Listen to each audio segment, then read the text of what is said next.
गंगा एक कोठी में रोटी बनाने का काम करती थी।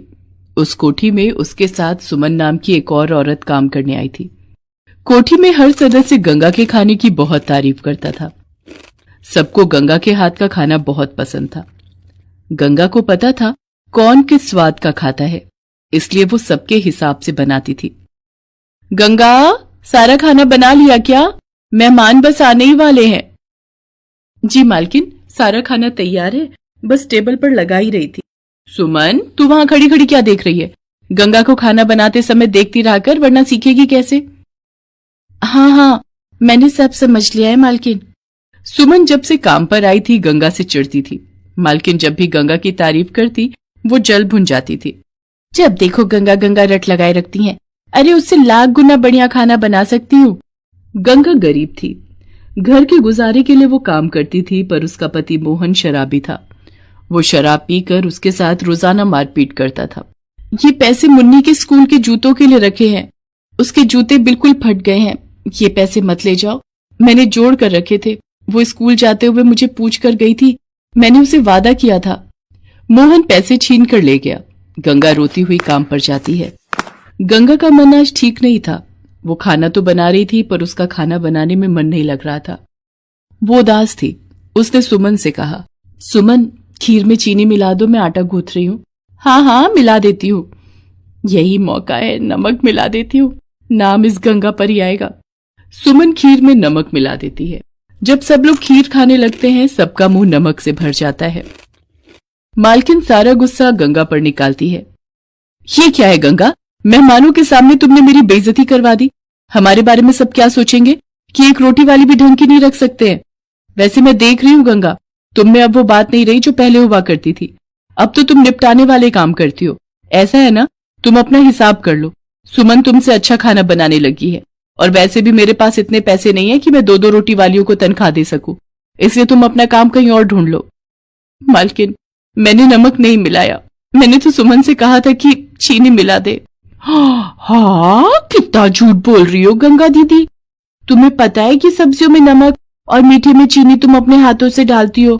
मालकिन ने तो मुझे साफ मना किया हुआ है कि जब तक मैं पूरी तरह से सीख ना जाऊं तब तक सब्जियों में नमक और मीठे में चीनी ना डालूं। देख रही हो मालकिन, अगर ऐसी बात है तो मैं यहाँ से चली जाती हूँ। आप इसी गंगा से काम करवा लो। रुक सुमन, तुझे कहीं जाने की जरूरत नहीं है। गंगा, ये इस महीने के बचे हुए पैसे लो और जाओ। सुमन ने चालाकी से गंगा को नौकरी से निकलवा दिया। गंगा रोती हुई घर पहुंचती है। वो देखती है कि मोहन बेहोश जमीन पर गिरा हुआ है और मुन्नी बापू बापू कहकर रो रही है। माँ देखो ना, बापू अचानक गिर गए और कुछ बोल भी नहीं रहे। हे भगवान, ये क्या हो गया? रुक, मैं पड़ोस में रहने वाले डॉक्टर को बुला लाती हूँ।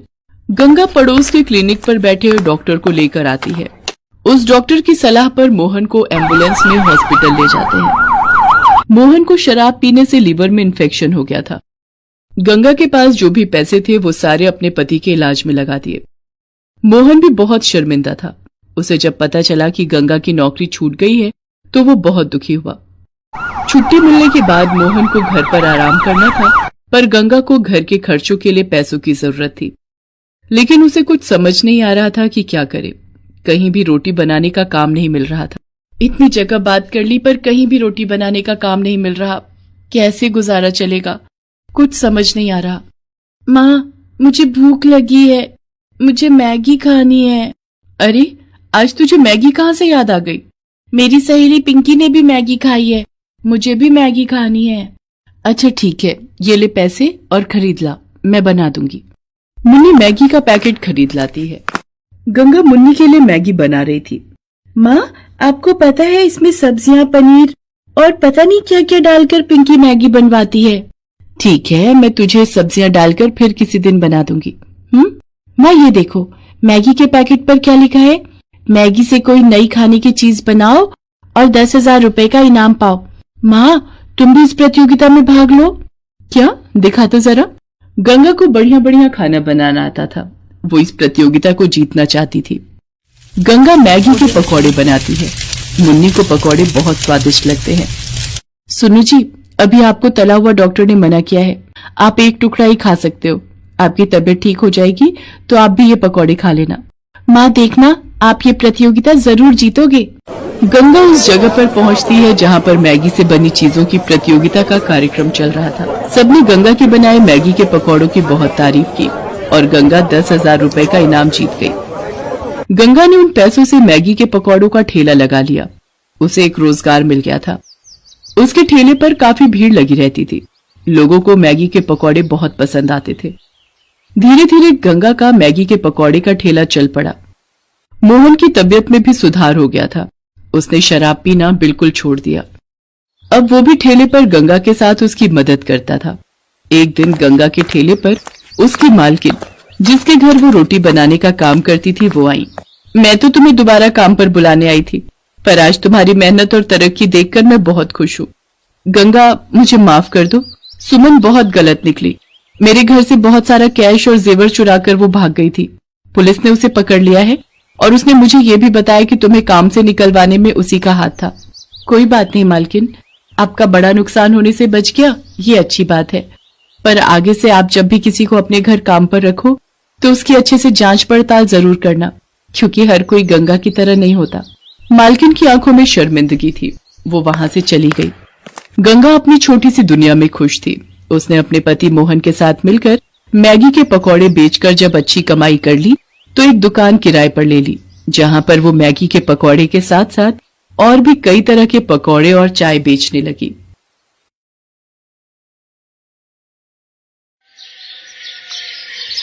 सोमनाथ गुस्से में घर लौटा और सारा गुस्सा उसने पूनम पर निकाल दिया।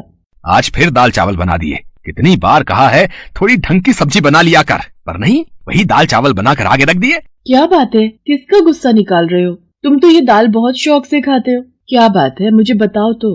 अरे फैक्ट्री में एक नया मैनेजर आया है। वो फालतू में मेरे ऊपर बरस पड़ता है। सारा दिन 1 मिनट भी बैठने नहीं देता। बड़ी मुश्किल से 10 मिनट रोटी खाने को निकाले थे, उसमें भी काम से बाहर भेज दिया। सचमुच इतना गुस्सा आ रहा है कि बता नहीं सकता। मुझे तो डर है कहीं किसी बात की गलती मेरे ऊपर डालकर नौकरी से ना निकाल दे। मुझे उड़ती उड़ती बात ये भी पता चली है कि वो मुझे नौकरी से निकालकर मेरी जगह अपने किसी रिश्तेदार को नौकरी पर रखने वाला है। ये तो बहुत गलत बात है। ऐसे थोड़ी होता है जब चाहो किसी को नौकरी से निकाल दो, जब चाहो रख लो। जिस बात का डर था वही हुआ। नए मैनेजर ने मालिक को भड़का दिया और सोमनाथ की जगह उसने अपने रिश्तेदार को नौकरी पर रखवा लिया और सोमनाथ को बहाने से नौकरी से निकलवा दिया। सोमनाथ के पास अब कोई नौकरी नहीं थी, इसलिए वो इसी चिंता में सोचता हुआ सड़क पर चल रहा था। तभी एक मोटरसाइकिल से उसे टक्कर लग जाती है और सोमनाथ के माथे पर चोट आ जाती है। सोमनाथ के मोबाइल फोन से एक व्यक्ति पूनम को फोन करता है और वो हॉस्पिटल पहुँचती है और सोमनाथ की मरहम पट्टी करवा कर घर लौटती है।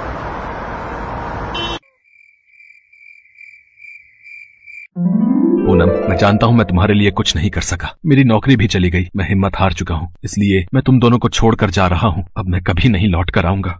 नहीं, आप मुझे और वर्षा को छोड़कर कहीं नहीं जाओगे। मैं सब संभाल लूंगी, आप चिंता मत करो। मैंने सोच लिया है, जब तक आपको कोई अच्छी नौकरी नहीं मिल जाती तब तक मैं काम करूंगी। हम दोनों मिलकर काम करेंगे, पर आप मुझे छोड़कर मत जाना, कभी नहीं जाना। मैं और वर्षा आपके बिना नहीं रह सकते, बिल्कुल नहीं रह सकते। क्या हुआ पूनम? लगता है तुमने कोई बुरा सपना देखा। मैं कहीं नहीं जाऊंगा, मैं तुम दोनों के साथ ही हूँ। मैं तुम्हें छोड़कर भला क्यों जाऊंगा? भगवान का लाख लाख शुक्र है ये सपना था। मैंने जो सोचा था वो काम मुझे जल्दी ही शुरू करना होगा। मैं चुस्की का ठेला जरूर लगाऊंगी और घर के खर्चे में इनकी मदद करूंगी। मम्मी, मुझे चुस्की खानी है। भैया, ये चुस्की कितने की दी है? 5 रुपए की। ठीक है, एक बना दो। चुस्की बनाना भी कितनी अद्भुत कला है। हम बर्फ को अलग अलग रंगों से कितना सुंदर सजा कर देते हैं और खाने में भी चुस्की कितनी स्वादिष्ट होती है। चुस्की तो मैं भी बना सकती हूँ। अगर मैं चुस्की का काम खोल लूँ तो गर्मियों में मेरी बहुत अच्छी बिक्री हो जाएगी। इनका भी काम कुछ ठीक नहीं चल रहा। अपनी नौकरी को लेकर ये घबराहट में है। घर खर्च के लिए कुछ तो करना ही पड़ेगा, कुछ तो सहारा हो ही जाएगा। मुझे इस बारे में इनसे बात करनी ही होगी। पूनम इसी सोच में थी कि आखिर वो सोमनाथ से इस बारे में कैसे बात करे। पूनम सोमनाथ से इस बारे में बात कर ही रही थी कि तभी उसके जेठ जेठानी आ जाते हैं और वो उसे बात करते सुन लेते हैं। तुम्हारा दिमाग तो नहीं खराब हो गया है? तुम और चुस्की का ठेला लगाओगी, ये कहाँ तक सही है? शोभा सही कह रही है। हम तो यहाँ सोमनाथ की तबीयत पूछने आए थे, पर यहाँ तो अलग ही कहानी चल रही है। तुम चुस्की का ठेला लगाकर हमारे खानदान का नाम मिट्टी में मिलाना चाहती हो। लोग क्या कहेंगे? अगर छोटा मुंह बड़ी बात लगे जेठ जी, तो क्या आप हमें घर खर्च के लिए पैसे दे सकते हैं? पिछले महीने से ये घर पर बैठे हैं, इनके माथे पर चोट लग गई, चिंता में दिन रात घुले रहते हैं। आपको पता भी है कि हम किस तरह से गुजारा कर रहे हैं। बताइए, क्या आप हमारी मदद कर सकते हैं? तो मैं कोई काम नहीं करूंगी। घर का किराया देना है, राशन, सब्जी, दूध, ऊपर के खर्चे कुल मिलाकर 12,000 रूपए महीने का खर्चा है। अगर आप हमारा ये खर्चा हर महीने दे देते हैं तो मैं कोई काम नहीं करूंगी। अरे बातों बातों में मैं भूल ही गया कि मुझे तो जरूरी काम से जाना था। शोभा, तुम अभी यहाँ बैठी हो कुछ देर या साथ चल रही हो? नहीं नहीं, मैं अभी तुम्हारे साथ चलती हूँ। मुझे घर छोड़ देना, फिर अकेले मैं भला कैसे जाऊंगी। मैं साथ ही चलती हूँ। अच्छा पूनम, हम फिर आएंगे। देखा आपने, ये वो रिश्तेदार हैं जो सिर्फ बातें बनाते हैं। खर्चे का नाम सुनकर मिनट में पीछे हट गए। अब आपको जब तक कोई काम नहीं मिलता तब तक मैं चुस्की का ठेला लगा सकती हूँ ना? ठीक है, तुम जैसा ठीक समझो, मैं तुम्हारे साथ हूँ। और फिर उस दिन के बाद से पूनम ने चुस्की का ठेला लगाना शुरू कर दिया। पूनम बढ़िया चुस्की बनाती थी, इसलिए उसके ठेले पर ग्राहकों की भीड़ लगी रहती थी। सोमनाथ की चोट भी ठीक हो गई थी। पूनम के कहने पर सोमनाथ ने तरबूज और खरबूजे का ठेला लगाना शुरू कर दिया। पूनम चुस्की के ठेले पर सारा दिन मेहनत करती और सोमनाथ भी गली गली घूमकर तरबूज और खरबूजे बेचा करता था। दोनों ने मिलकर अपने दुख को आधा आधा बांट लिया था, जिससे उनके दुख कम हो गए थे। कहते हैं कोई भी काम छोटा या बड़ा नहीं होता, हर काम मेहनत और ईमानदारी से किया जाए तो जीवन में कभी भी हार का सामना नहीं करना पड़ता।